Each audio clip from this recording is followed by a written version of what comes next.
Bonjour à tous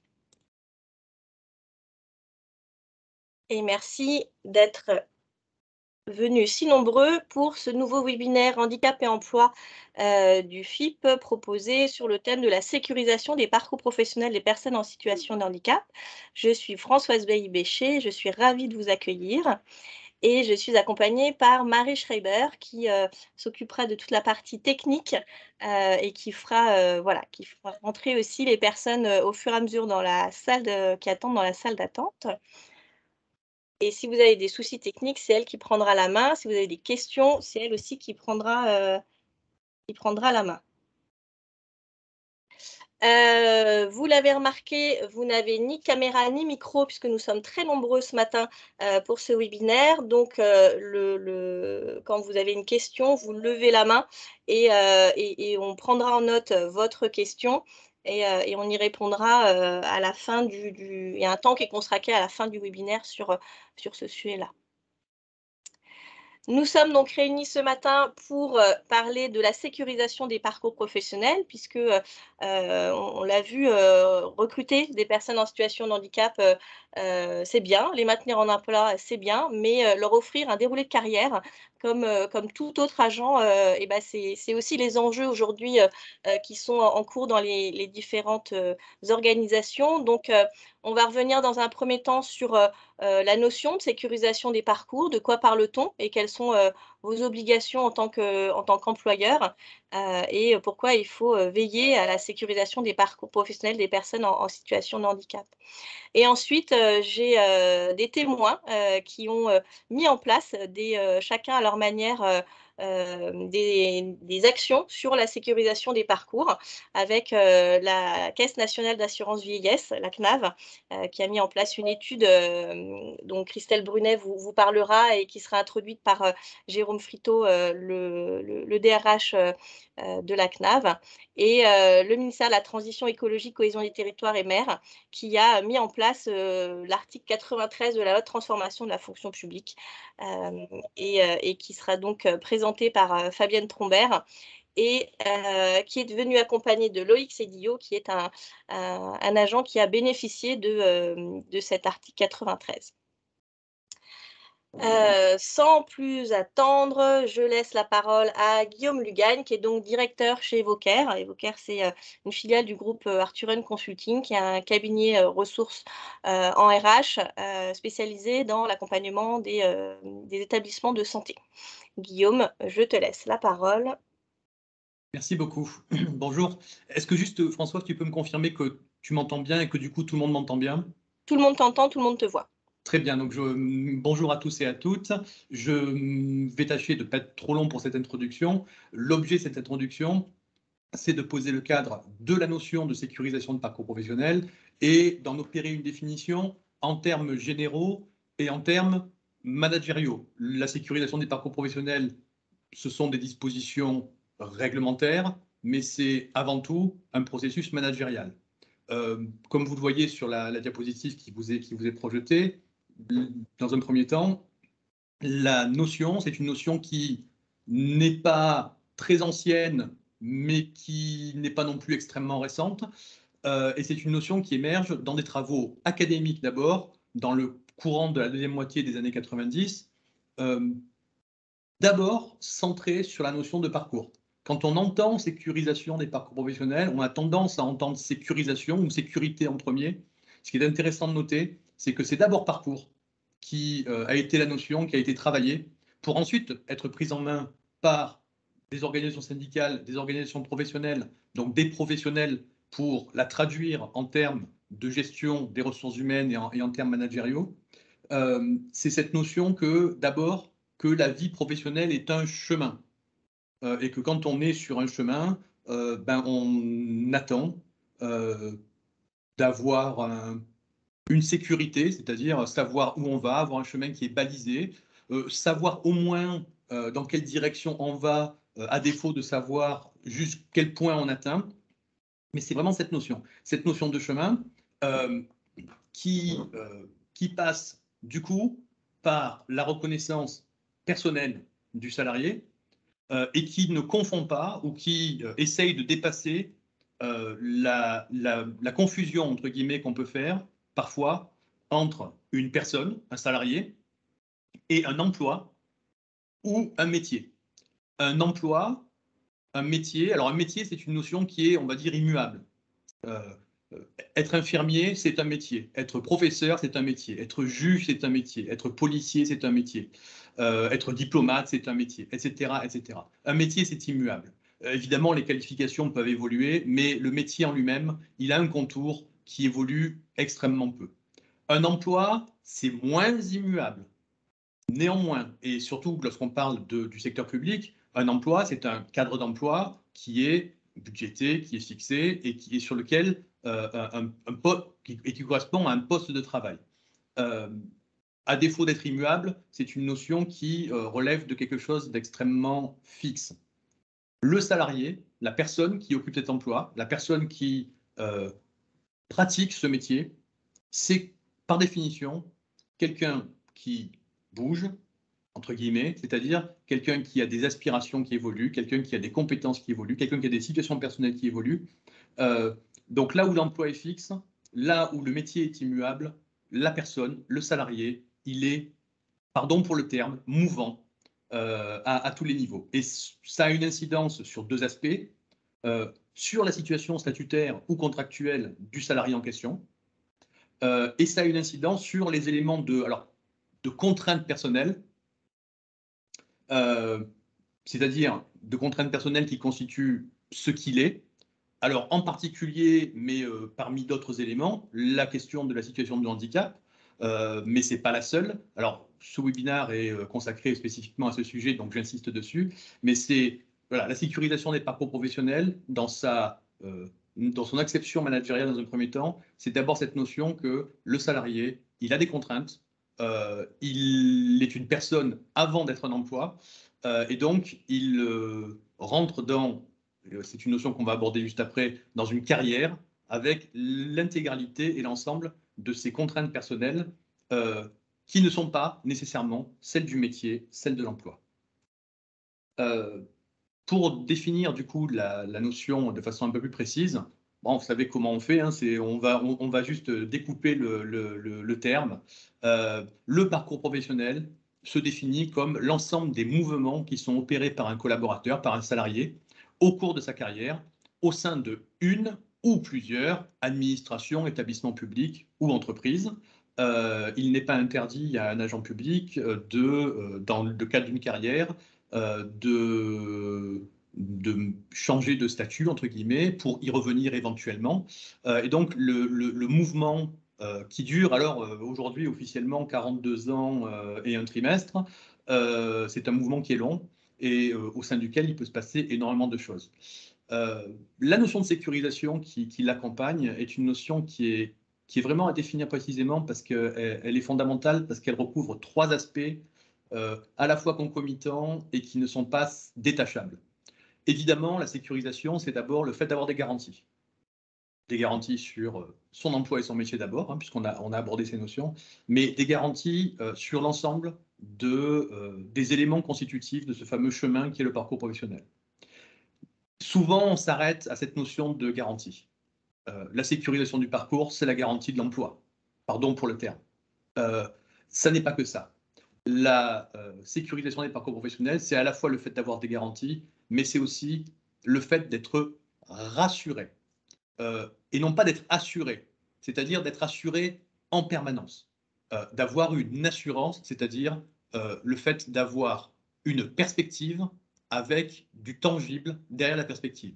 Si je me place dans le cadre du statut ou du statut des trois fonctions publiques, c'est le fait d'être assuré d'avoir un accès à la promotion professionnelle de par le statut.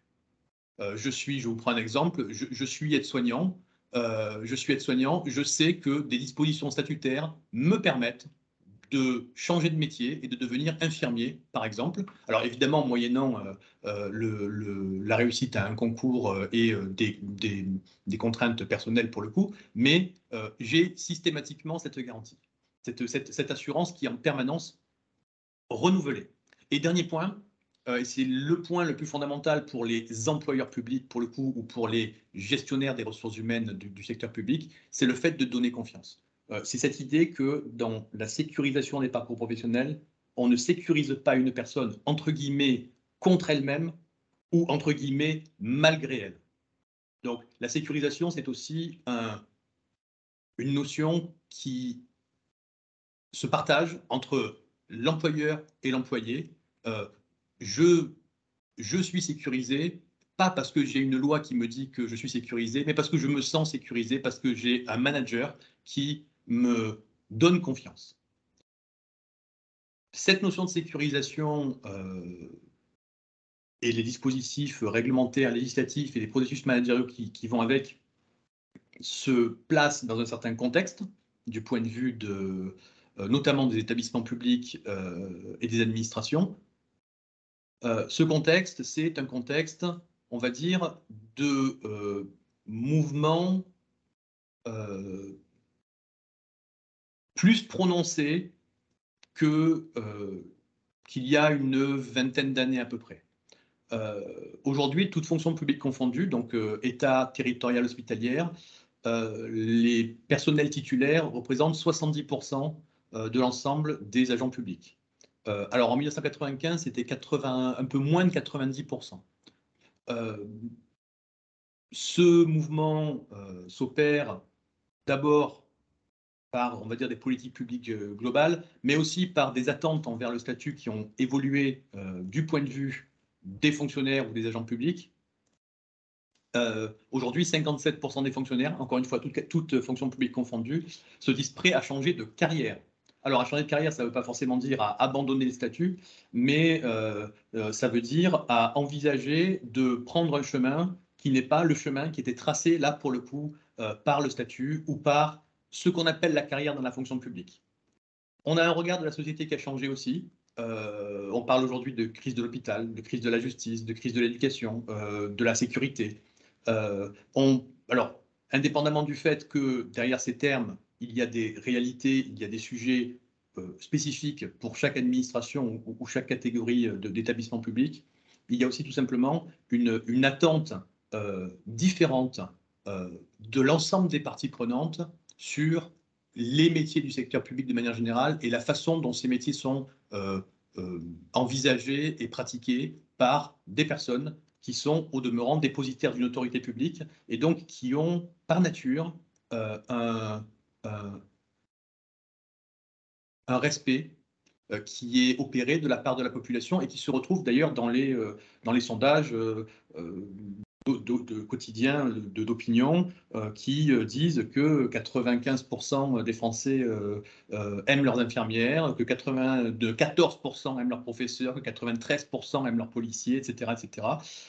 Et donc, ces attentes-là, si vous voulez, doivent trouver une traduction à un moment dans la capacité des administrations à sécuriser, encore une fois, les parcours de leurs agents. Et puis, évidemment, on est dans un mouvement, alors, qui ne date pas de la loi de transformation de la fonction publique en tant que telle, mais dont la loi de transformation de la fonction publique fait partie et est un continuum sur la diversification des modes de recrutement, l'abandon des notes administratives, les modifications de critères de calcul des primes, qui ne sont que des exemples dans les modifications assez profondes qui ont été opérées dans la carrière publique ces dernières années, et même on peut dire ces dernières décennies, par les autorités publiques. La sécurisation des parcours professionnels, c'est pour moi le point le plus important de cette introduction. La sécurisation des parcours professionnels, ce n'est plus seulement la gestion sur le temps long, collective et uniforme d'un statut, alors que je qualifie de définitif, on va dire en tout cas d'un statut avec des éléments de rigidité importants, mais c'est une gestion individualisée des personnes sur le temps long. Sur le temps long, c'est-à-dire sur le temps de la carrière telle qu'elle est définie aujourd'hui. Dans la mise en œuvre d'une politique de sécurisation des parcours professionnels, évidemment, l'élément clé, c'est la compétence. Quel est le plus petit dénominateur commun de tous les salariés? Quand je parlais tout à l'heure de contraintes personnelles, c'est la compétence. Quelle que soit cette compétence, qu'ont en commun tous les salariés, c'est qu'ils ont une ou plusieurs compétences qui sont éventuellement substituables, qui sont éventuellement identiques, qui sont éventuellement différentes, mais ils ont une compétence. Ensuite, les situations personnelles, si vous allez parler beaucoup de handicap ce matin, sont des situations qui ne sont pas forcément partagées pour le coup. Celle qui est partagée par tous les salariés, c'est la compétence. Et évidemment, pour maintenir et pour permettre un exercice de cette compétence ou de ces compétences, évidemment que dans une politique de sécurisation des parcours, je vais avoir une politique de formation, une politique d'évaluation annuelle, une politique de mobilité extrêmement importante et qui se couple avec un élément fondamental, alors qui fait partie pour le coup de la culture publique, beaucoup, qui est la culture de la promotion professionnelle tout au long de la carrière. Et je ne voudrais pas qu'on oublie dans cette partie deux notions qui sont fondamentales et qui font vraiment partie de la sécurisation au même titre que les autres, qui est d'abord la gestion des temps et de l'activité. C'est-à-dire qu'être sécurisé sur un parcours et sur un chemin de carrière, c'est aussi être sécurisé sur le respect de ses droits à repos, le respect de ses droits à temps, le respect de l'inclusion dans une équipe. Alors, Françoise vous a dit que j'étais plutôt spécialisé en établissement de santé. Dans les établissements de santé, mais c'est le cas dans beaucoup d'administrations ou d'établissements publics, la notion d'équipe est une notion vraiment fondamentale et prend tout un sens. Alors, un hôpital ne fonctionne pas sans travail d'équipe. Ce n'est pas une addition d'individualité. Et le travail d'équipe, ça veut dire des gens qui sont individuellement et collectivement gérés sur un temps de travail et une activité, c'est-à-dire des chronogrammes qui fonctionnent et qui fonctionnent encore une fois de façon totalement collective. Et évidemment, le dernier aspect, c'est la gestion des risques professionnels, puisque être sécurisé, c'est aussi être sécurisé physiquement, tout simplement, et avoir des conditions de travail, des outils de travail qui permettent de travailler en sécurité physique, psychique, intellectuelle. Voilà pour cette introduction et je relève la parole du coup à Françoise. Merci Guillaume pour cette introduction et de rappeler voilà, ces éléments de cadrage pour voir de quoi on parle effectivement dans la sécurisation des parcours. Et pourquoi s'y attacher, on a vu donc les enjeux pour vous en tant qu'employeur, mais c'est aussi les enjeux du gouvernement puisque donc l'ancienne secrétaire d'État en charge du handicap, Sophie Cluzel, l'a rappelé l'année dernière dans une intervention à la préfecture de région en disant voilà, aujourd'hui recruter ne suffit pas, il y a des enjeux salariaux où il faut permettre une progression de carrière et d'accompagnement des transitions professionnelles. Et c'est aussi l'axe du défenseur des droits, puisque Fabienne Jégu, qui est expert handicap auprès de la défenseur des droits, l'a rappelé pas plus tard que la semaine dernière, que le handicap est le premier motif de saisine du défenseur des droits en matière de discrimination depuis bientôt 5 ans. Handicap et état de santé, hein, on parle des deux, et que l'emploi est le premier domaine dans lequel s'exercent ces discriminations. Le fait d'être en situation de handicap ou d'un état de santé, maladie chronique, multiplie par 3 le risque de discrimination au travail et que 80% des saisines qui sont reçues par le défenseur des droits concernent l'évolution de carrière ou le maintien dans l'emploi. Donc, c'est vraiment des enjeux importants et des notions importantes à avoir en tête pour veiller, pour s'attacher à prendre en compte cette évolution des parcours professionnels. Je passe maintenant la parole à Fabienne Tronvert, qui est donc chef du bureau des recrutements au ministère de la Transition écologique et qui est accompagnée de Loïc Sédillot pour nous présenter l'expérimentation qui a été faite sur la mise en œuvre de l'expérimentation pour la promotion des agents en situation de handicap. Merci, merci Fabienne, merci Loïc de votre mobilisation ce matin et de votre présentation. Merci beaucoup, bonjour. Donc, avant de vous présenter le dispositif qu'on a mis en place, 2 petits points de contexte. Donc, effectivement, la loi de transformation de la fonction publique, là, qui vient d'être évoquée, et aussi un engagement ancien du pôle ministériel, donc composé, que je représente, composé des ministères de la transition écologique, cohésion des territoires, transition énergétique et mer, donc en faveur du handicap. Voilà, donc 2 points. Donc, comme vous le savez, là, un des volets de la loi de transformation de la fonction publique est d'inciter à une gestion plus inclusive des ressources humaines par le renforcement de l'égalité professionnelle et de l'aménagement des parcours professionnels pour les travailleurs handicapés. Donc, pour ce faire, elle propose plusieurs outils expérimentaux, notamment un dispositif de promotion dans la catégorie supérieure réservée aux personnes en situation de handicap. Donc, le ministère de l'écologie, donc qui est engagé dans une politique volontariste d'emploi et de maintien dans l'emploi des personnes en situation de handicap, donc a décidé de mettre en œuvre ce dispositif. Il s'en est emparé, et de le mettre en œuvre de manière significative avec un volume de promotion importante, et ce dès 2021. Donc, je le disais, l'engagement du pôle ministériel en faveur des personnes en situation de handicap n'est pas nouveau. Donc, plusieurs plans ministériels se sont succédés en faveur du recrutement, mais aussi du maintien dans l'emploi dans le cadre de ces plans ministériels, dont le dernier plan 2017-2020 qui a été reconduit en 2021 et donc qui ont permis d'atteindre un taux d'emploi supérieur à 6%. Pour autant, des marges de progrès existent encore. Et donc, en 2022, la DRH du pôle ministériel s'est engagée dans la négociation avec les organisations syndicales, s'est engagée dans un protocole ministériel, et donc qui prévoit de poursuivre ce dispositif expérimental dont je vais vous parler après 2021, à hauteur d'au moins 15 à 20 postes de promotion par an, voilà, pour réserver aux personnes en situation de handicap. Donc, quels sont les objectifs que nous poursuivons avec ce dispositif expérimental? Alors, nous voulons accompagner les parcours professionnels et les développements de carrière des fonctionnaires bénéficiaires de l'obligation d'emploi des travailleurs handicapés. Donc, cela veut dire valoriser leurs compétences. Donc, ça a été très bien expliqué en introduction par Guillaume Lussagne, mais aussi favoriser les promotions, car on peut constater que donc les personnes en situation de handicap ont plus de difficultés dans la concurrence, donc à accéder à la promotion au sein de notre pôle ministériel et dans la fonction publique en général.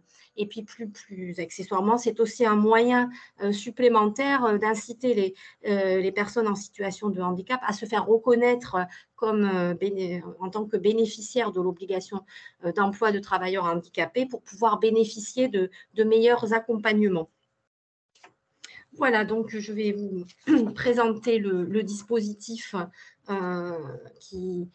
de l'article 93, donc qui est un dispositif qui est proposé par la loi de transformation de la fonction publique, et donc qui est adapté aux fonctionnaires, mais en fait, je pense, selon moi, il pourrait être source d'inspiration pour les employeurs qui n'ont pas des personnels fonctionnaires. Donc, c'est pour ça que je vais vous le présenter quand même brièvement pour vous expliquer la manière dont nous l'avons mis en œuvre. Voilà, et si ça pouvait inspirer d'autres structures, ça serait peut-être une bonne chose. Alors, donc, je le disais, c'est un dispositif qui est prévu par l'article 93 de la loi de transformation de la fonction publique. C'est un dispositif expérimental et dérogatoire qui est ouvert aux seuls fonctionnaires en situation de handicap et qui leur permet d'accéder au corps de niveau supérieur. Donc, il est possible de l'utiliser jusqu'au 31 décembre 2026.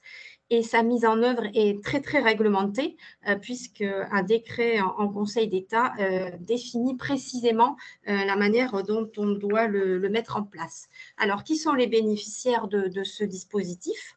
Donc, il faut être fonctionnaire et remplir 2 conditions cumulatives d'abord appartenir à l'une des catégories bénéficiaires de l'obligation d'emploi de travailleurs en situation de handicap et également justifier d'une certaine durée de service public.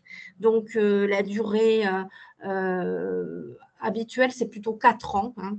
C'est la durée qui est exigée pour accéder au corps supérieur, normalement par la voie du concours interne. Voilà, donc c'est un dispositif qui est expérimental, donc je le disais, dérogatoire, et donc il y a des particularités qui en font tout son intérêt. D'abord, il permet, et c'est important de le dire pour ceux qui travaillent dans des services de la fonction publique, il permet des promotions supplémentaires par rapport à celles qui sont autorisées annuellement par corps de fonctionnaires, et donc ces promotions sont réservées aux personnes en situation de handicap.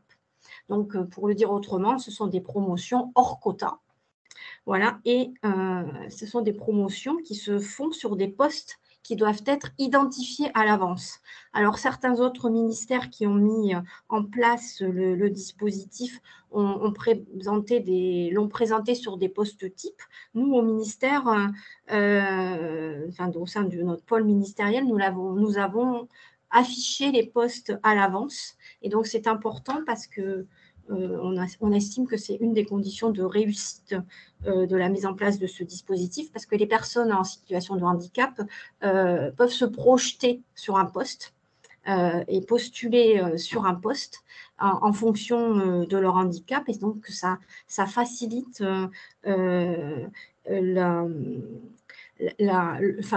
ça leur donne envie et ça les projette dans une promotion, et à mon avis, ça simplifie la motivation, en fait.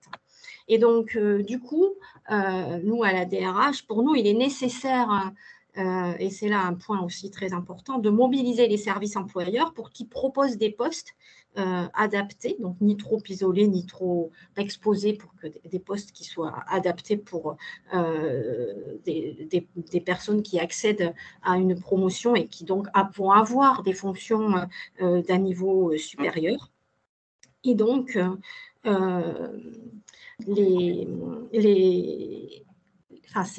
le point de départ du dispositif. Et donc, il faut mettre en place des moyens, des méthodes pour donner envie aux employeurs d'adhérer au dispositif et de proposer des postes dans leur structure. Voilà, donc de s'adresser directement aux managers. Donc, une fois que ces postes ont été sélectionnés, donc voilà, de manière assez classique dans la fonction publique, ils font l'objet d'un ou plusieurs avis d'appel à candidature qui sont publiés chez nous sur le site du concours du pôle ministériel, qui est accessible à tous les agents pour qu'ils puissent prendre connaissance du dispositif. Et ensuite, on met en place des commissions de sélection donc qui sont constituées par la DRH pour chaque avis d'appel à candidature. Et donc, une particularité de ces commissions, c'est qu'elles comprennent un correspondant handicap, en plus du représentant de l'autorité administrative, qui est le représentant de l'employeur, et puis aussi un chargé de mission du corps supérieur qui va accueillir l'agent. Voilà, donc du coup, les candidats ensuite, tous les candidats intéressés peuvent se présenter sur l'ensemble des postes qui sont offerts et qui ont été publiés de manière très claire et détaillée. Et comme pour un concours interne, donc ils remplissent un dossier de demande de candidature avec leurs états de service pour qu'on puisse vérifier qu'ils remplissent les conditions statutaires. Donc, je disais qu'elles étaient le plus souvent de 4 ans. Et aussi, bien sûr, rejoindre leur copie de leur reconnaissance de travailleur en situation de handicap qui doit être à jour. Et enfin, remplir un dossier, on dit RAEP chez nous, donc c'est un dossier de reconnaissance des acquis de l'expérience professionnelle. Et dans ce dossier, ils présentent leur motivation, ils expliquent les compétences qu'ils ont développées et qui leur permettront d'exercer leurs fonctions dans un corps de catégorie supérieure. Donc, la sélection ensuite se fait en 2 phases. Une présélection sur dossier. Nous avons eu beaucoup de candidatures à notre première expérimentation. Donc, on sélectionne d'abord sur dossier. Et ensuite, il y a une sélection sur entretien qui dure de 30 à 45 minutes selon la volonté des commissions de sélection. Voilà. Et enfin, les lauréats sont détachés pendant 1 an dans le corps de promotion. Et ils seront reclassés dans les conditions habituelles d'accès au corps de catégorie supérieure par la voie du concours interne. On leur propose une formation statutaire adaptée. Et le déroulement de la période de détachement fait ensuite l'objet d'un rapport d'appréciation établi par le supérieur hiérarchique. Et à l'issue de la période de détachement, la commission se réunit une 2e fois, voilà, pour apprécier l'aptitude professionnelle donc, du fonctionnaire et du lauréat pendant cette année de détachement. Voilà. Et ensuite, le lauréat est intégré dans le corps de niveau supérieur. Donc, vous le voyez, c'est très, très réglementé. Voilà, mais bon, dans la fonction publique, on a l'habitude d'organiser des concours et voilà, on arrive à rendre le dispositif assez fluide, hein, malgré tout. Donc, comment l'avons-nous mis en œuvre donc, en 2021 ? Donc, je vous le disais, le plus important, c'est de mobiliser les services pour qu'ils proposent des postes. Voilà, donc en 2021, donc on a pu réserver pour ce dispositif 4 postes donc, de catégorie A. Donc, dans la fonction publique, c'est la catégorie qui correspond au niveau cadre, et 14 postes de catégorie B, donc le niveau intermédiaire, voilà, qui ont été réservés. Pour nous, ce sont des promotions dans les 4 principaux corps du pôle ministériel, dans celui des attachés, donc pour des fonctions plutôt administratives, celui des ingénieurs, celui des techniciens du développement durable, donc notre corps intermédiaire technique, et le corps des secrétaires d'administration et de contrôle du développement durable. Voilà, donc nous sommes un des tout premiers ministères à expérimenter le dispositif sur un nombre de postes aussi conséquent. Donc là, on a essayé d'adapter les textes réglementaires, comme je vous disais, qui sont assez rigides. On les a adaptés de manière à éviter aux candidats de trop se déplacer, et on a créé des petites commissions voilà, qu'on a réparties un peu en fonction de la localisation des postes. Et donc, ça a donné lieu à 7 avis d'appel à candidature, donc, qui ont été publiés sur notre site des concours. Donc, les candidats ont eu 1 mois pour s'inscrire. Et donc, on a eu 58 candidats qui ont formulé 73 candidatures, puisque certains candidats se sont positionnés sur plusieurs postes. Voilà. Et pas uniquement sur un seul. Donc, 40 femmes et 18 hommes. Et donc, 41 candidatures internes au pôle ministériel. Donc, des candidats d'autres ministères se sont présentés quand ils ont vu l'appel à candidature qui a été relayé aussi sur les sites de la fonction publique. Voilà, donc on a eu 16 lauréats admis sur liste principale. Donc, les 4 corps de catégorie A, donc les 4 postes de cadre ont été pourvus. Et ensuite, on a eu 2 postes non pourvus. Donc, au total, on a 16 lauréats. Voilà.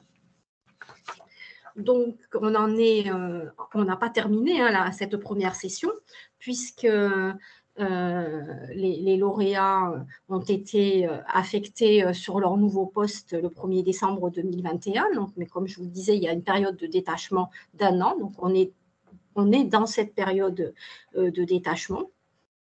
Et on a prévu un accompagnement Voilà, donc au fur et à mesure que le dispositif avance, on se met en ordre de marche pour essayer de faire en sorte que ça se passe le mieux possible pour les lauréats et pour les accompagner vers la titularisation. Donc, je vous disais, on a organisé une formation statutaire. Donc, on a 2 écoles au sein de notre pôle ministériel, l'École nationale des techniciens de l'équipement ou de l'environnement, je ne sais plus, donc le NTE ou l'École nationale des travaux publics de l'État pour les ingénieurs. Donc, ces 2 écoles ont proposé d'organiser une formation statutaire pour les lauréats. Et ensuite, on a mis en place un suivi individualisé par un conseiller mobilité carrière pour accompagner les lauréats vers la titularisation. Donc, ils les ont tous contactés pour savoir si ça se passe bien. Voilà. Et quand on détecte des difficultés, pour qu'on puisse mettre en place des dispositifs ou prendre des mesures pour aider les lauréats et les managers qui les ont intégrés dans leur équipe. Voilà, donc ça, c'est la phase qui est en cours. Et ensuite, on va mettre en place certainement une formation pour que les lauréats se présentent sereinement devant la commission de titularisation, donc qui interviendra avant le 1er décembre et la fin de leur stage. Voilà, donc l'objectif, c'est de pouvoir intégrer tout le monde dans le corps supérieur, donc au 1er décembre 2022. Voilà, donc avec ce dispositif, nous avons eu le grand plaisir d'être lauréat du prix de l'inclusion donc organisé par le fonds pour l'insertion des personnes handicapées dans la fonction publique, donc au niveau de la région parisienne, dans la catégorie maintien dans l'emploi et parcours professionnel. Et donc, je suis venue pour vous présenter ce dispositif accompagné de Loïc Sédillot, donc, qui est un des lauréats 2021 de la sélection que nous avons organisée pour le corps des attachés, donc le corps de catégorie A administratif du pôle ministériel.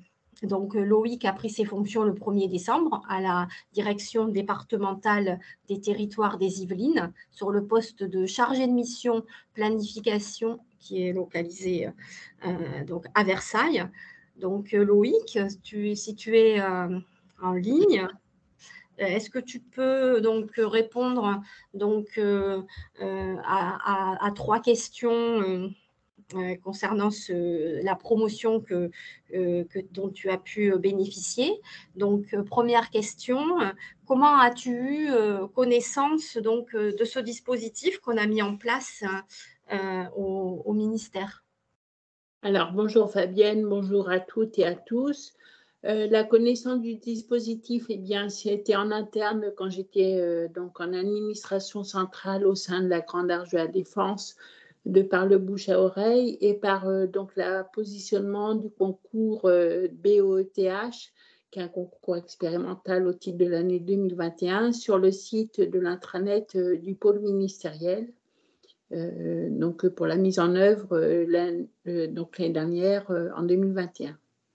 Et donc, je pense que tu t'es préparé pour réussir donc le concours. Hein, donc, tu as ton dossier RAEP, donc reconnaissance des acquis de l'expérience professionnelle, et tu t'es aussi préparé à l'entretien. Donc, comment ça s'est passé ? Alors, tout d'abord, même si on dit promotion, donc pour accéder à un niveau supérieur, il faut quand même se dire que ça reste dans l'optique d'un concours, comme tout concours interne ou externe propre au ministère ou à d'autres ministères. Donc, ce n'est pas seulement la présentation du dossier de reconnaissance des acquis de l'expérience professionnelle, sachant qu'en 2012, j'avais été majeure au concours de secrétaire administratif de classe exceptionnelle Et puis, en 2016, j'avais eu les écrits du concours d'attaché classique qui avait été mis en place au niveau interne. Donc, je n'avais pas obtenu l'oral. En revanche, j'avais préparé le dossier de reconnaissance des acquis de l'expérience professionnelle.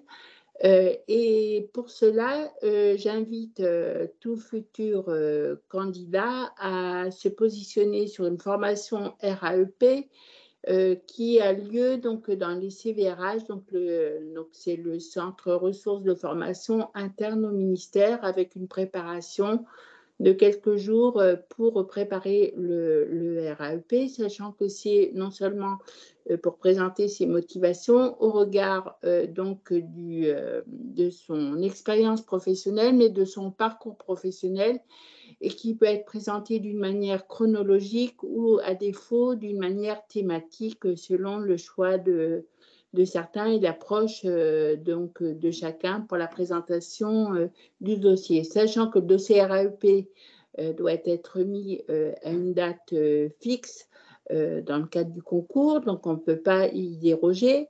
Et ce dossier, donc tout membre du jury l'a donc à portée de main donc lors de l'oral si le dossier RAEP donc est retenu. Mais c'est un document qui n'est pas un document en soi, qui est un document qui est noté en fait. Donc ça, il faut bien le savoir. Après, c'est la deuxième approche, lors de la prestation orale, qui peut valider ou non l'obtention du concours. Donc, je vois que tu t'es bien préparé, Loïc, pour réussir, et donc tu as utilisé les formations qui sont déjà proposées par le ministère pour se préparer classiquement donc, aux examens professionnels. Voilà. Ouais. Et donc, par rapport à ce dispositif qui est donc réservé aux personnes en situation de handicap, quel est ton ressenti Comment tu as vécu cette possibilité supplémentaire donc, qu'on a offerte? Alors, ce dispositif expérimental, je trouve à mon égard que c'est une opportunité pour chacun qu'il faut absolument saisir dans le cadre donc d'une invalidité ou d'un handicap. Bon, moi, c'est un handicap moteur propre aux membres inférieurs. Toujours est-il que j'invite toute personne qui a soit une RQTH ou qui est reconnue donc, de par sa carte d'invalidité donc, au titre du handicap, à saisir cette opportunité pour donc, se présenter donc, dans le cadre de la promotion BETH, sachant que le concours en soi, non seulement c'est une opportunité, mais aussi il faut s'investir. C'est-à-dire que pour la préparation de ce concours, il faut préparer 1 an à l'avance sur les grandes thématiques du ministère, sur les politiques publiques et régaliennes de l'État, mais aussi à l'issue des concours, il faut aussi s'investir sur son nouveau poste. C'est-à-dire que l'obtention du concours, c'est juste un palier, parce que quel que soit l'employeur ou même la structure dans laquelle on est appelé à travailler à l'issue du poste que l'on a choisi, puisque les postes sont définis en amont du concours, il faut savoir qu'il y a une appréhension sur le handicap en soi. Donc, il faut être non seulement bon, mais aussi susciter l'envie, non seulement de le faire ressentir au jury, mais aussi au niveau de l'employeur, lui susciter l'envie qu'on veut vous prendre dans le service parce que vous êtes sympa, vous êtes motivant, vous êtes moteur. Et on n'est pas là pour se plaindre, mais pour travailler ensemble et pour avoir une excellente cohésion sociale et d'intégration. Merci Loïc. Donc, je vois que tu as l'air bien intégré dans ton service de promotion.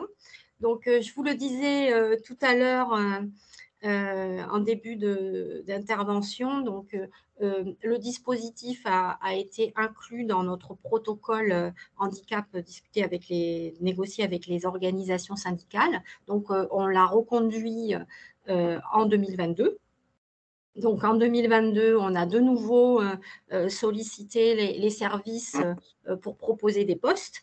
Et en 2022, donc 23 postes ont été proposés et donc réservés à la promotion des services des personnes en situation de handicap. Donc, pour 2022, 4 postes de cadre et 19 postes en catégorie B. Donc, nous avons cette année 115 candidats qui ont été admis à concourir. Et on a 63 candidats qui sont admissibles pour pouvoir se présenter aux entretiens. Voilà, donc plus de candidatures que l'année dernière parce que on a fait davantage de communication sur le dispositif. On a essayé de s'améliorer par rapport à l'organisation. Voilà, et puis des candidats qui n'étaient pas prêts l'année dernière, eh bien, comme disait Loïc, des fois il faut une année de plus pour bien se préparer. Voilà, donc ces candidats arrivent cette année. Donc, on a mis en place pour l'année 2022 un nouveau calendrier avec une affectation prévue au 1er septembre. On estime que c'est plus favorable pour les personnes concernées en cas de déménagement, si elles postulent sur un poste qui est un peu loin de chez elles, pour qu'elles puissent déménager avec leur famille. C'est plus pratique pour la rentrée des classes le 1er septembre. Voilà, et les auditions donc par les commissions vont se tenir à partir du 20 juin. Voilà, donc on met aussi en place, on a un dispositif d'accompagnement, donc on améliore et qu'on va améliorer chaque année. Voilà, cette année, on va accompagner les candidats pour la préparation des entretiens. Voilà, donc les CVRH, donc c'est nos centres de formation internes au ministère, vont contacter les candidats admissibles pour leur proposer un petit entraînement à l'entretien. Et on est aussi en train d'élaborer pour la session 2023 un kit global d'accompagnement du début à la fin du process qui sera adressé donc aux personnes concernées. Voilà ce qu'on a fait en 2022-2023. Et je passe la parole, je redonne la parole à notre organisatrice. Merci beaucoup, merci à tous les deux. Alors, il y a eu beaucoup de questions pendant votre intervention. On les a notées, on les prendra à la fin puisque je voudrais effectivement laisser la parole à Jérôme Friteau et Christelle Brunet de la CNAV, puisque Jérôme, bonjour et merci de votre présence. Je sais que vous avez une matinée chargée avec un séminaire DRH chez vous, effectivement. Donc, je vous laisse la parole pour voilà, sur ce sujet, et vous remercier d'intervenir sur ce sujet de la sécurisation des parcours professionnels, puisqu'il a été, une étude a été menée au sein de la CNAV l'an dernier et au début d'année. Pour vous, quels étaient vos enjeux pour justement que vous intéressez plus particulièrement à ce sujet-là? Merci beaucoup. Bonjour à toutes et à tous. Je suis ravi d'introduire ce beau webinaire et je suis désolé de ne pas pouvoir rester bien longtemps parce qu'effectivement, dans la salle juste à côté, j'ai une quinzaine de DRH qui passent la journée avec nous. Mais je suis quand même ravi de pouvoir dire quelques mots. Effectivement, on a une politique handicap au sein de la CNAV qui est très dynamique depuis pas mal d'années parce que finalement, c'est un enjeu qu'on a complètement intégré à nos politiques RH. Il a été très longtemps orienté sur notre capacité aussi à recruter des personnes en situation de handicap, à maintenir dans l'emploi, à adapter les postes de travail. On pouvait se prévaloir fin 2020 de 7% de nos effectifs en situation de handicap. On a voulu cranter un petit peu cette politique et lui donner un caractère qualitatif peut-être plus fort, puisque finalement, on a quand même près de 3/4 de nos salariés en situation de handicap qui sont sur nos emplois d'entrée, je dirais, et plutôt sur des catégories non cadres pour ce pourcentage-là. Et nous avons voulu diagnostiquer déjà et essayer de dynamiser aussi leur parcours professionnel, puisque que ce soit des salariés en situation de handicap ou tout type de salariés, on est quand même sur un fort taux de fidélisation à la CNAV. Pour les salariés en situation de handicap, on est à 19 ans en moyenne. Donc, vous le voyez à travers ce chiffre, on a un besoin quand même de ne pas gérer simplement du maintien dans l'emploi, mais aussi une trajectoire professionnelle. Tous les salariés, indépendamment de leur profil, souhaitent aujourd'hui avoir une évolution professionnelle, une trajectoire salariale bien sûr, mais aussi une dynamique d'emploi. Et c'est vrai qu'à la CNAV, on a 140 métiers différents, on a une organisation un peu complexe, donc on a besoin aussi de créer ces parcours. Il est vrai que aujourd'hui, on constate un décalage entre les salariés et plus particulièrement la communauté des salariés en situation de handicap, malgré un taux de mobilité interne qui est très, très important à la CNAV, puisqu'on fait 350 mobilités par an pour 3500 salariés. Donc, on a envie d'inscrire, d'intégrer pleinement les salariés en situation de handicap dans cette dynamique-là. Et c'est un peu ça qui a généré cette étude, ce besoin de diagnostic et puis d'identification de nos actions pour essayer à la fois de promouvoir, mais aussi de rendre possible ces parcours professionnels avec la formation qui va bien, puisqu'on est quand même une organisation apprenante, et puis tout l'accompagnement qu'on peut donner, intégrer aussi les questions d'outils qui sont pour nous assez prégnantes et qui, pour certains types de handicap, peuvent rendre plus difficile, on va dire, certains parcours. Mais c'est un peu tout ça qu'on a voulu diagnostiquer. Voilà. Exactement. Merci, merci beaucoup pour ces propos introductifs. On vous, on vous libère. Très bien, merci beaucoup. Je vous souhaite un Mais très bon merci infiniment. Merci beaucoup, Jérôme. Christelle Brunet, donc, qui est responsable de la mission handicap à la CNAV, va prendre le relais pour présenter justement ce diagnostic dont parlait à l'instant Jérôme. Et l'origine de votre réflexion était aussi la convention que vous avez fait avec le FIPHFP, me semble-t-il. Voilà, exactement. C'est vrai qu'on a une politique handicap depuis 2012 qui est assez dynamique. Il y a plusieurs conventions qui se sont succédées.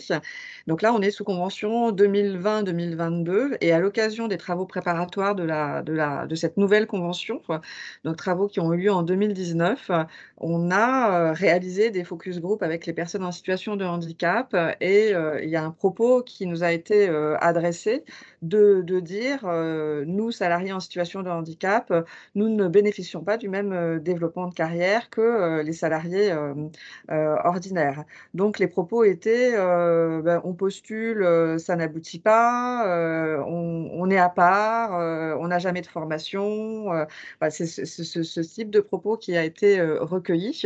Et ces propos ont été relayés en instance par les élus. Donc à partir de là, en tant qu'employeur, on avait deux scénarios possibles. Le scénario de se dire, oh là là, on est déjà extrêmement chargé de projets RH et on verra ça plus tard. Ou le scénario de se dire, aujourd'hui, on a une maturité suffisante sur le sujet du handicap pour aller voir un peu ces zones d'ombre et pouvoir objectiver les propos qui nous sont adressés. Et c'est ce choix-là qu'on a fait d'aller creuser. Et effectivement, cette action, elle s'inscrit dans la convention, puisqu'à l'occasion du projet de conventionnement proposé au FIP, on avait sur l'axe innovation sollicité un budget pour pouvoir mener cette action en étant accompagné par un cabinet. Donc ça nous a été, cette action a été validée dans le cadre de la convention.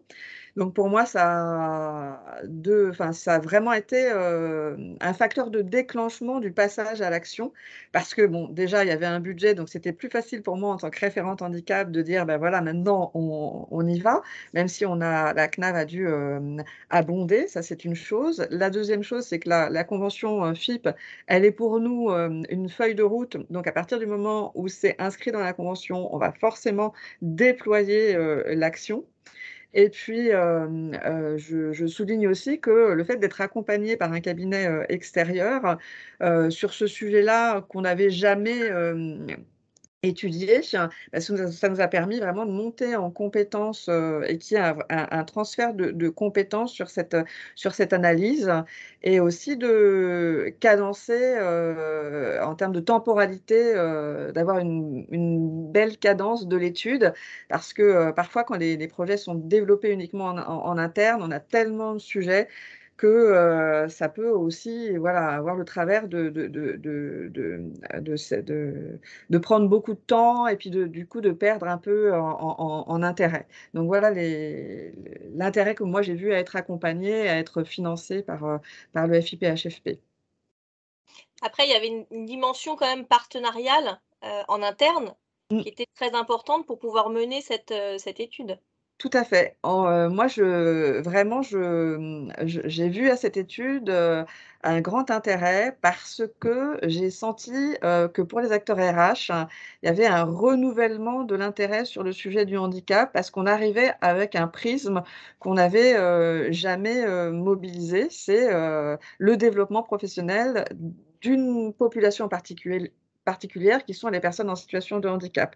Donc il y a vraiment eu une mobilisation des acteurs RH concernés qui m'a moi-même surprise, parce que ça a quand même été une étude un peu chronophage, au travers d'entretiens individuels avec le DRH, avec les acteurs de la formation, du recrutement, des entretiens individuels avec la médecine du travail, les infirmières, chronophage aussi pour la mission handicap en termes d'organisation, des groupes miroirs avec les personnes en situation de handicap, les élus, les managers. Donc, il y a eu vraiment un engagement. On a concaténé aussi beaucoup de documentation qui a été remis au cabinet.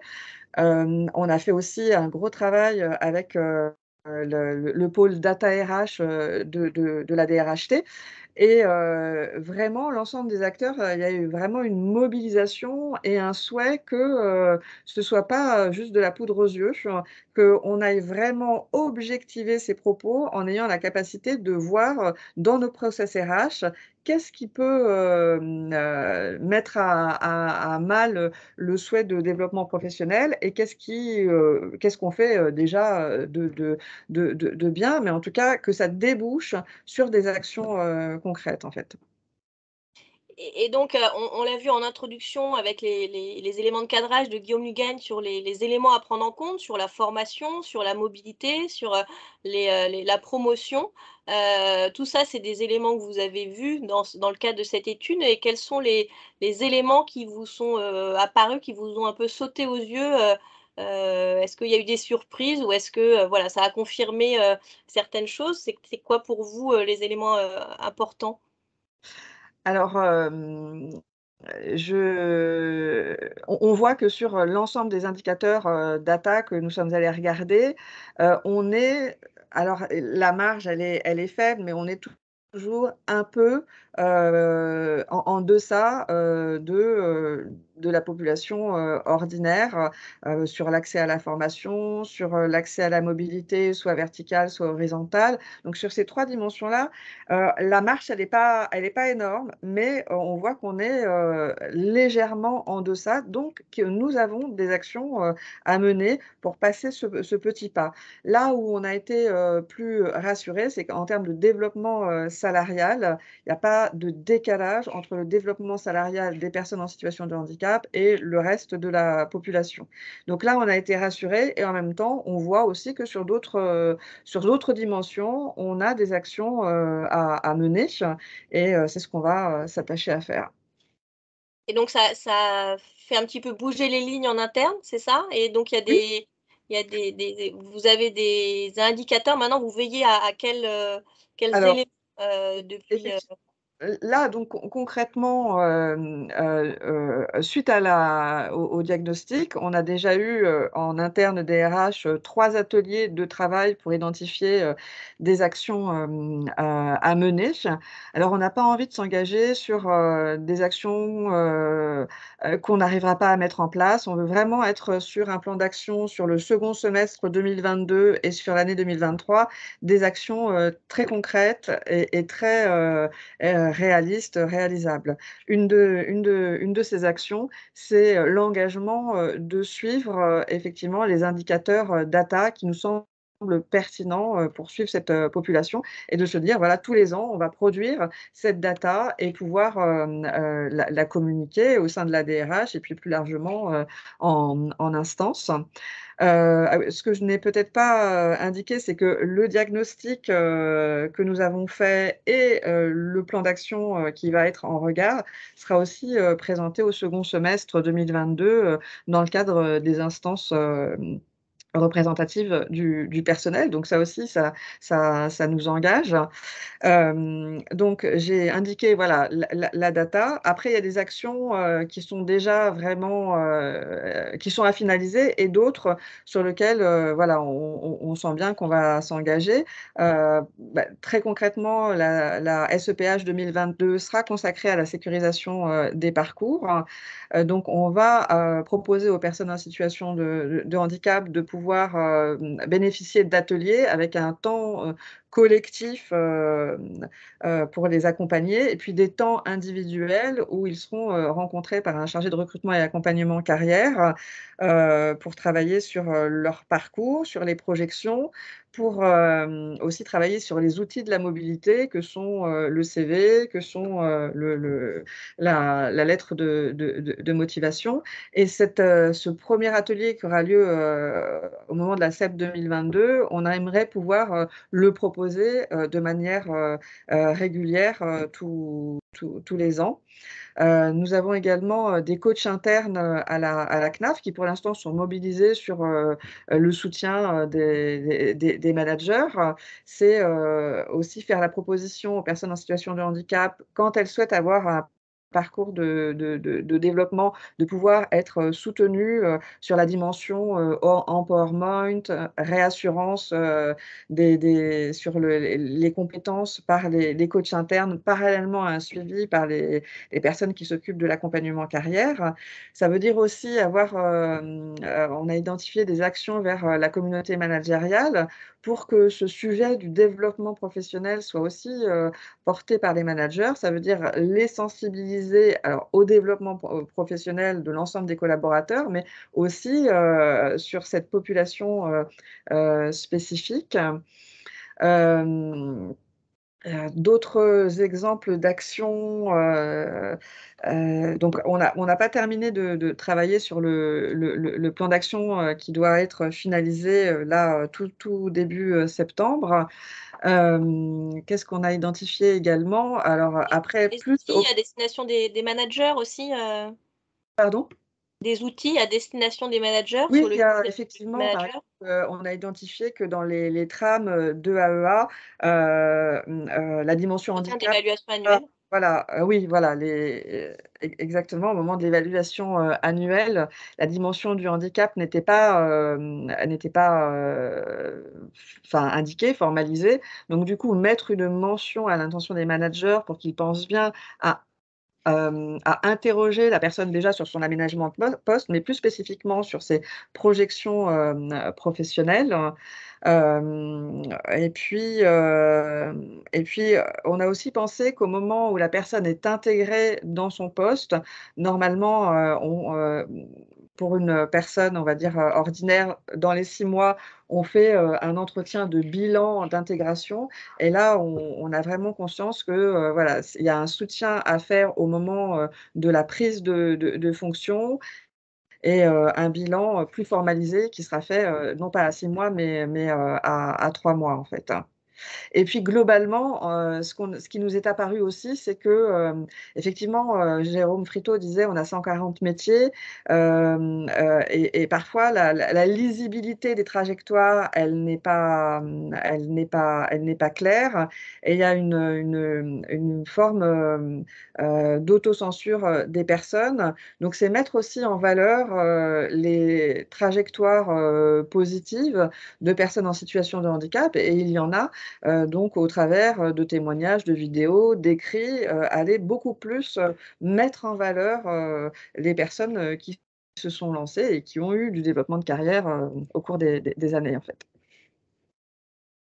Très bien, merci, merci Christelle. Je pense que c'était l'expression qu'avait utilisée aussi Loïc Cédillo pour présenter son parcours tout à l'heure, c'est que l'expérimentation qui est mise en place, les actions qui sont mises en place à la CNAF comme au ministère, c'est comme un coup de pouce en fait pour les personnes et c'est les accompagner à oser. Vous l'avez dit tout à l'heure Christelle, c'est la dimension d'empowerment, c'est oser le pouvoir d'agir et oser avoir un déroulé de carrière aussi, puisqu'il y a ces phénomènes d'autocensure dont on parle aussi régulièrement sur les politiques handicap. Merci, merci beaucoup Christelle. Fabienne, Loïc, il y avait des questions, je reviens plus en amont, il y avait des questions pour vous, si vous voulez bien qu'on les balaye ensemble. Je reviens en arrière. Alors c'est très technique, hein, il y a des actions qui sont un peu techniques. Sur les 15-20 postes que vous avez présentés, quelle est la part de l'effectif du ministère cela représente-t-il? Oui, alors effectivement, nous sommes assez nombreux, mais là, on parle de promotion, non pas de grade. Donc, je m'adresse en particulier aux personnes qui sont dans la fonction publique et qui feront bien la différence entre les promotions de grade et les promotions de corps. Donc, promotion de corps, c'est des changements de catégorie. C'est pas si facile de changer de catégorie, même quand on est fonctionnaire. Donc là, on est vraiment dans des promotion des changements de catégorie. Et donc, 15-20 postes dans ce cadre-là, je n'ai pas les chiffres en tête, mais c'est quand même pas mal. Hein. Ça correspond au concours interne et à la liste d'aptitudes, voilà, et pour les fonctionnaires et aussi aux examens professionnels. Mais là, on est plutôt sur des promotions type concours interne à partir de 4 ans de service public. Donc, c'est plutôt bien, sachant que c'est des promotions en plus, puisque les personnes en situation de handicap, évidemment, peuvent aussi passer les promotions classiques. Très bien. Merci. Alors, revenir peut-être sur encore une fois, le côté technique, c'est au cas où la personne aurait été contractuelle avant d'être titularisée, cette ancienneté est-elle prise en compte ou seulement l'ancienneté en tant que fonctionnaire? Alors, il faut être fonctionnaire pour pouvoir présenter le concours, ça c'est sûr, il faut être fonctionnaire puisque c'est une promotion dans un corps de fonctionnaire. Par contre, si la personne avait une ancienneté de contractuel, évidemment, elle est prise en compte. Puisque c'est des années de service public, voilà, de contractuel public. Voilà. Parce que les choses soient bien claires, des contractuels publics et pas privés. Merci. Est-ce que vous pouvez nous rappeler votre taux d'emploi au ministère? Alors, il est supérieur au taux légal. Voilà, donc exactement de combien, je ne peux pas le dire précisément, parce que bon, voilà, moi je m'occupe de recrutement, mais je ne suis pas spécialiste des sujets handicap. Voilà. Et il est supérieur, mais c'est variable selon les régions. Il y a des régions plus ou moins, qui ont un plus ou moins bon taux d'emploi, je dirais. Et donc, notre politique, c'est d'encourager les personnes à se déclarer pour pouvoir bénéficier des accompagnements. Et mes collègues qui s'occupent de ces sujets-là sont très actifs en la matière, notamment dans le cadre du protocole dont je vous ai parlé dans mon intervention. Une personne demande s'il y a eu des échecs et si oui, quelles en étaient les causes? Alors, en 2021, on avait proposé 18 postes, donc 18 promotions possibles. Donc, et on a eu que 16 lauréats. Donc, alors je ne sais pas si on peut appeler ça un échec, mais en fait, il y a 2 postes qui n'ont pas été pourvus parce que, eh bien, il n'y a pas eu de candidature sur un des postes. Donc, il n'a plu à aucun des candidats. Et sur un autre poste, on avait un lauréat, mais il était lauréat sur 2 postes. Donc, il a choisi celui qu'il préférait. Voilà, c'est aussi, en plus d'une promotion, c'est aussi la rencontre entre une personne avec des compétences voilà, et un poste. Donc, je disais, c'est l'intérêt du dispositif parce que ça facilite la réussite au final, puisque les personnes, en fonction de leurs compétences et de leur profil, vont postuler sur des postes qui multiplient leurs chances de réussir à accéder à un niveau supérieur de responsabilité. Hein. Voilà.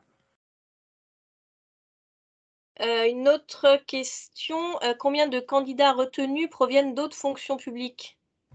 Alors, on a eu pas mal de candidatures d'autres ministères, hein, puisque le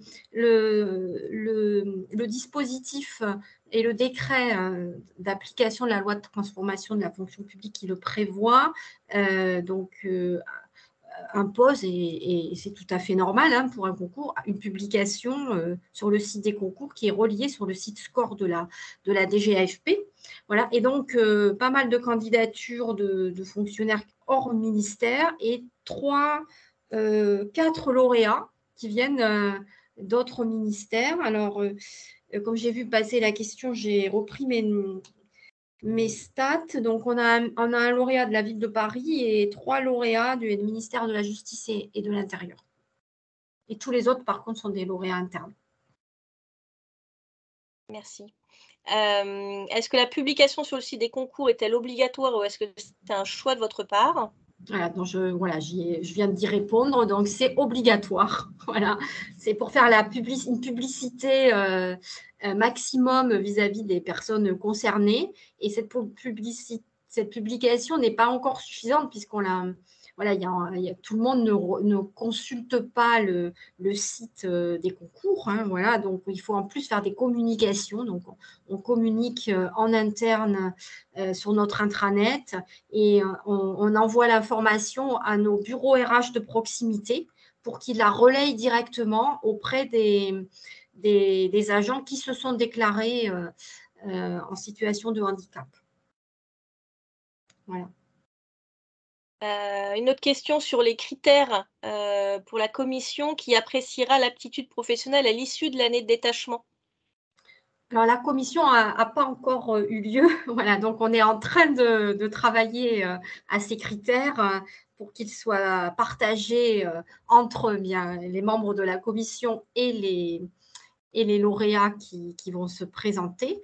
Donc, bon, j'aurais du mal à vous en donner les détails, mais l'idée, ça sera de s'appuyer sur le rapport qui est aussi prévu par les textes hein, du manager, hein, du supérieur hiérarchique qui aura évalué l'agent pendant sa période de détachement, et puis de faire un bilan de cette année-là pour voir si le lauréat se sent confortable dans ses nouvelles fonctions, s'il a monté la marche, hein, en gros. Hein, après, dans le détail, comment on va procéder. Donc, ça, c'est nos travaux futurs et qui se rapprochent puisque les commissions auront lieu avant le 1er décembre. Voilà.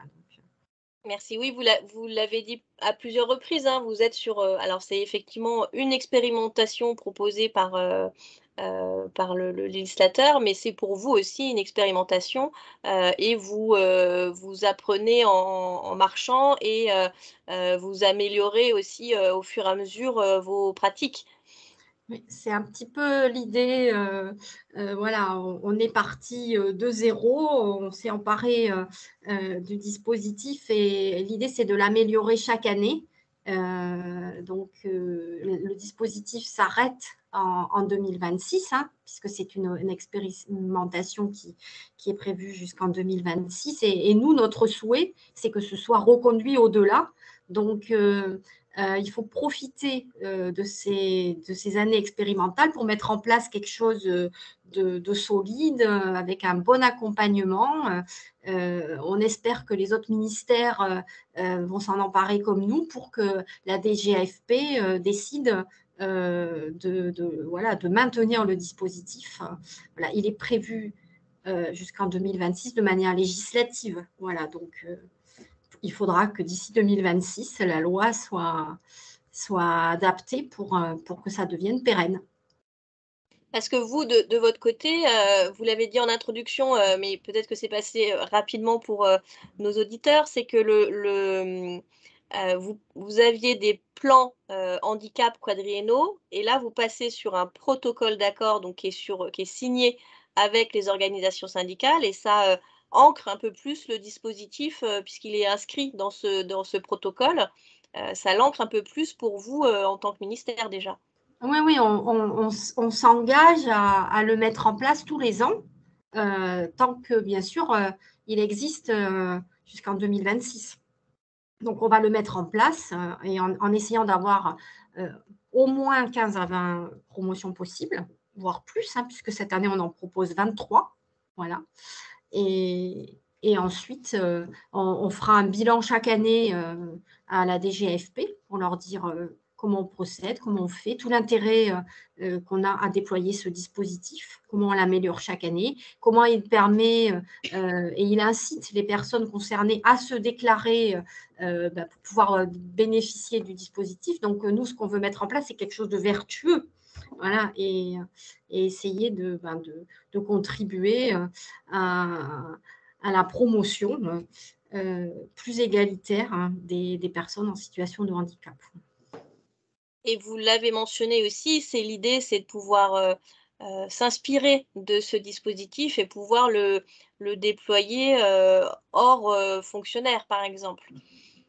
Oui, par exemple, je pense qu'il est tout à fait adaptable pour des sociétés privées ou qui n'ont pas de fonctionnaires dans leurs effectifs. Voilà, s'inspirer du dispositif. Alors, c'est le cas de, ce qu'il faut pardon, je me suis retenir, c'est la promotion en plus, prévoir des promotions en plus. Je pense que dans toute entreprise, il y a entre guillemets des quotas de promotion de par la gestion des effectifs et de la masse salariale. Hein. On est bien obligé de contingenter un petit peu, donc de prévoir en plus, s'inspirer du fait qu'il faille mobiliser les managers pour qu'ils aient envie de recevoir et d'accueillir des personnes en situation de handicap dans leurs équipes.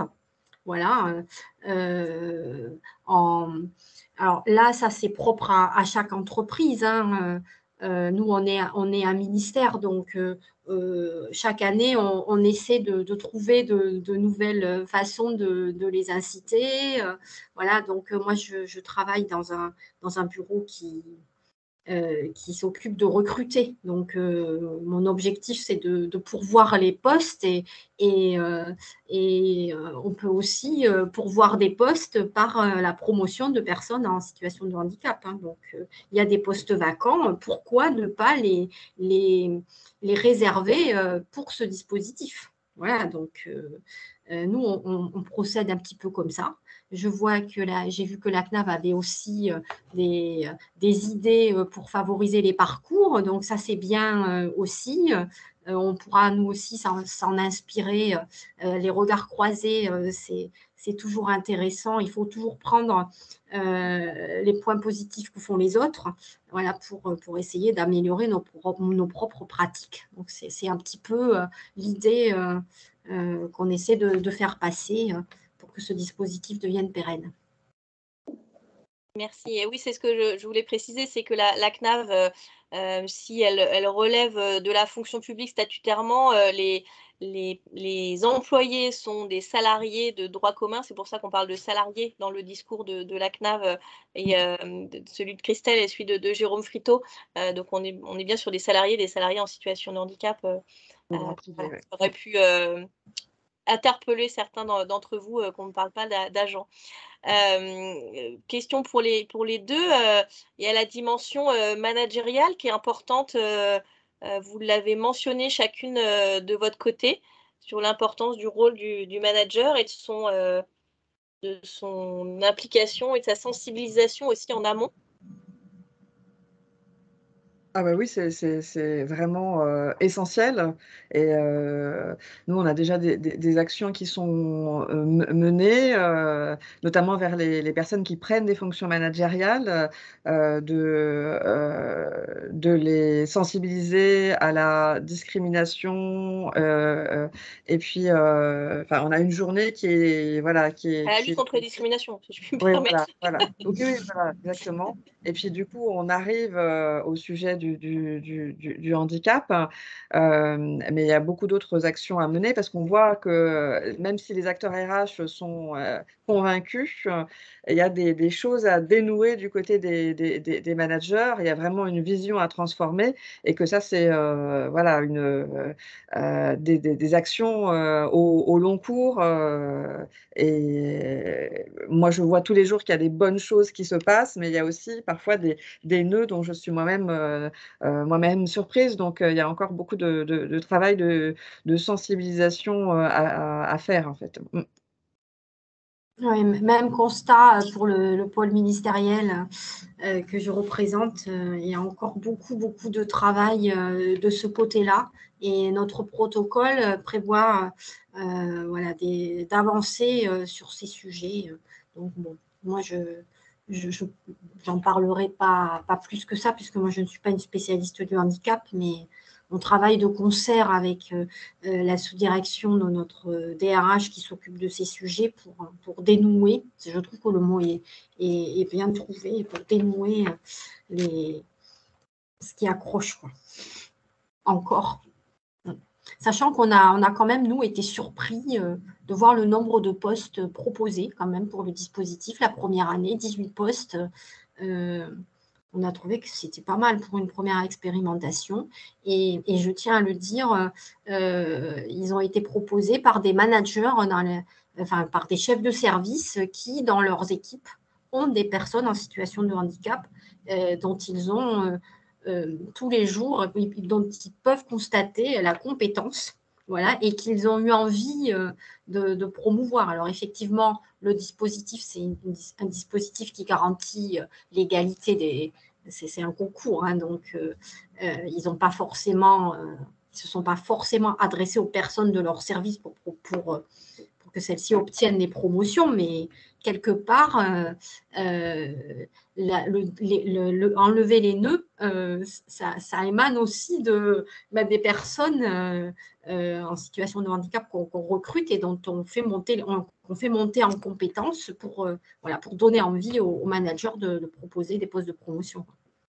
C'est le cercle vertueux qu'on essaie de mettre en place et qui est un travail de chaque jour. Les personnes qui travaillent sur ces sujets-là le savent bien. Loïc, vous l'avez dit quand on a préparé ce webinaire, il y a tout un travail de préparation en amont pour votre candidature, pendant le concours, mais aussi après, justement. C'est aussi... ça ne s'arrête pas. Alors, en fait, même si on utilise le terme promotion, il faut se dire qu'on reste dans le cadre d'un concours, comme tout concours, même interne.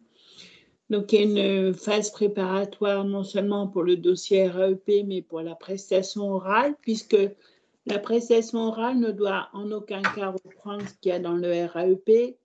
Et donc, pour la prestation orale, il faut susciter l'envie aussi donc, de faire une prestation dynamique, enjouée, qui corresponde honnêtement donc à son parcours professionnel et montrer de par ses motivations l'envie d'accéder donc au corps supérieur. Donc là, moi, c'était de B+ en A. Et donc, il faut non seulement s'investir, comme j'ai précisé donc, tout à l'heure, en amont, faire une phase préparatoire sur toutes les politiques publiques du ministère et après continuer à s'investir sur son poste. Puisque quel que soit le handicap, bon, le mien est visible et ça peut être aussi invisible, il y a toujours une appréhension de par les personnes qui reçoivent l'agent donc à l'issue de la promotion ou du concours. Il y a une appréhension en fait. Moi, j'ai ressenti à Versailles et après, ça s'est dénoué dans les 48 heures parce que ils m'ont vu, ils m'ont reconnu. Donc, du coup, ça a eu un gommage, comme un gommage pour le maquillage. Et donc, je trouve que la difficulté aujourd'hui, c'est que même s'il y a eu beaucoup d'améliorations, quand on a une invalidité, il faut toujours être dans l'excellence parce qu'on vous attend toujours au virage. Et donc, même si vous avez une difficulté donc, de physique, par exemple, vous devez être performant sur votre poste. Mais ne pas le faire ressentir, il faut que ce soit naturel. Et après, vous êtes mieux intégré et ne pas se plaindre au quotidien pour être accepté donc, dans son univers professionnel, puisque c'est une seconde famille. Voilà. J'avais noté une phrase que j'ai beaucoup aimée, que vous aviez donnée en préparant ce webinaire, c'était les deux choses importantes, c'est les facteurs travail et le facteur humain. Oui, alors il y a deux facteurs essentiels, quel que soit le travail, dans le privé ou le public. C'est la combinaison et la synergie de deux facteurs, c'est le travail et l'humain. C'est-à-dire que même si on a un travail intéressant, il faut que l'humain soit aussi égalable que le travail pour motiver donc, son entourage, son équipe et aussi qu'il y ait un ressenti général, ne pas être dans la suspicion, la critique, et parce qu'il y a un aspect de frein. Et moi, je trouve que en fait, cette invalidité qui m'est tombée dessus suite à une méningite, en fait, j'en fais une force et je me dis, je peux apporter quelque chose à d'autres personnes parce que le facteur essentiel, c'est la santé. Et donc, après, je trouve que c'est une chance de pouvoir travailler dans un milieu qu'on appelle milieu ordinaire et donc d'évoluer après au sein de sa carrière. Et moi, je suis très heureuse de pouvoir travailler, donc non pas à 80%, mais à 100% sur mon poste et de m'améliorer au quotidien, non seulement pour moi, mais aussi pour le service et pour les personnes qui m'entourent et qui sont dans mon service. Merci Loïc. Je vous propose de terminer ce webinaire sur cette conclusion et ces mots de la part de Loïc. Je vais juste vous repartager mon écran une toute petite seconde pour vous présenter l'agenda du Handipack. Donc pour l'Île-de-France, nous avons l'étape francilienne du Tour de France de l'apprentissage le 29 juin à 9 h à la préfecture de région. C'est un temps important. N'hésitez pas à vous inscrire pour venir participer aux échanges qui auront lieu sur cette thématique. Thématique importante puisque c'est l'objet du prochain webinaire handicap et emploi national proposé par le FIPHFP le 5 juillet à 10 h. Et à nouveau pour les employeurs franciliens, nous nous retrouvons à la rentrée le 20 septembre pour un sujet autour de la communication et de la SEPH, comment préparer sa SEPH. Je vous remercie, je remercie à nouveau les intervenants. Merci beaucoup pour ces présentations. Je pense qu'elles sont inspirantes pour toutes les personnes qui nous ont écoutés ce matin. Vous aurez effectivement accès au replay et au support de ce webinaire auquel j'attacherai aussi les deux fiches de présentation de ces projets puisqu'ils ont été tous les deux candidats au prix de l'inclusion et sont arrivés premiers.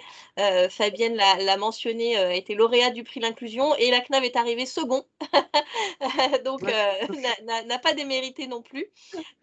Donc vous aurez également accès à ces deux, je vous transférerai aussi ces deux fiches qui rebalayent précisément aussi tout ce qui a été mis en place. Merci infiniment à vous pour cette matinée d'échange et je vous souhaite à tous une très bonne journée. Merci. Merci. Au revoir. Au revoir.